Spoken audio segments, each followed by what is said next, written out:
వచ్చినాయి కానీ అదే వరి పంట పండిస్తే రైతు ముఖ చిత్రంలో ఏ మార్పు రావడం లేదు, రైతు ఆదాయంలో మార్పు లేదు, రైతుల జీవితాల్లో పెద్ద మార్పు లేదు.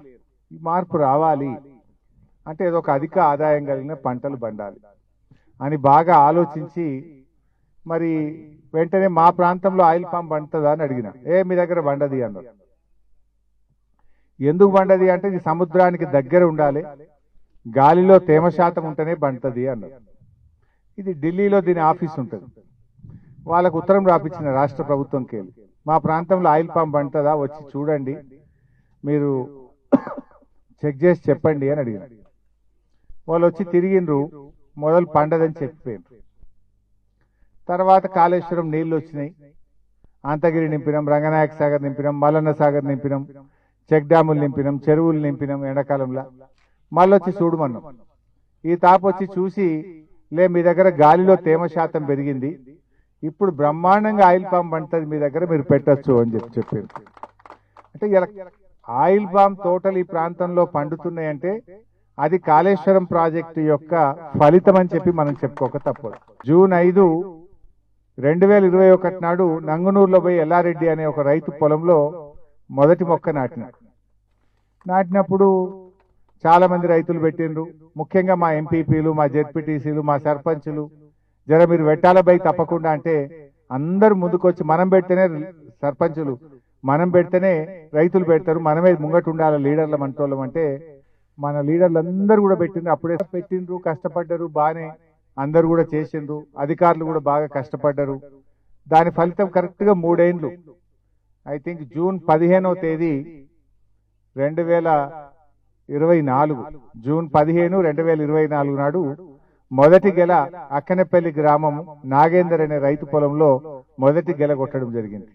అంటే అది మొదటి గెల కొట్టడం అంటే ఆ ఒక నాగేందర్దో ఒక గెల కొట్టుడు కాదు, మొత్తం సిద్దిపేట రైతు ముఖ చిత్రానికి అదొక మార్పు. ఆ గెల కొట్టడం, ఆ పంట రావడం అనేది ఒక నమ్మకాన్ని కలిగించింది, విశ్వాసం కలిగించింది రైతులు. ఎస్, వచ్చిందిరా పంట, గెల కొట్టిండ్రా భయ్ అనేది అందరిలో నమ్మకం కుదిరింది.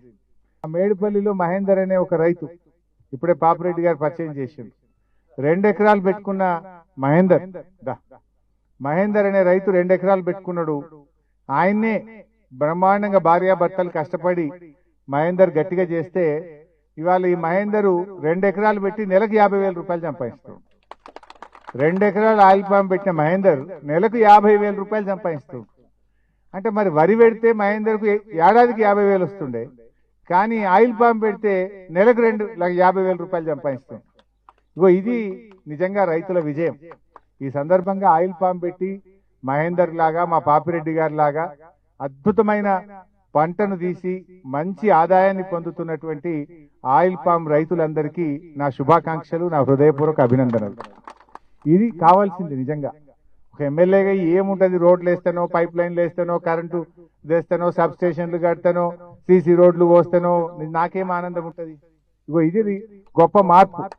ఇప్పుడు మా పాపిరెడ్డి అన్న ఏం చెప్పిండు, 26 లక్షలు పడ్డాయి నా బ్యాంకులో అన్నాడు. 26 లక్షలు పడ్డాయి నాకు, 10 ఎకరాలు పెట్టినా ఈ ఏడాది అర్థంలో 26 లక్షల రూపాయలు నా బ్యాంకులో పడ్డాయి, పక్కపొంట ఇంకా 30 ఎకరాలు పెడతా అంటుండు. ఇది కదా కావాల్సింది. నిజంగా రైతుకు కావాల్సింది ఇంతకంటే ఎక్కువ ఏముంటది? నిజంగా పాము పెద్ద ఎత్తున మన ప్రాంతంలో సాగు జరగాలి. ఎందుకు జరగాలి?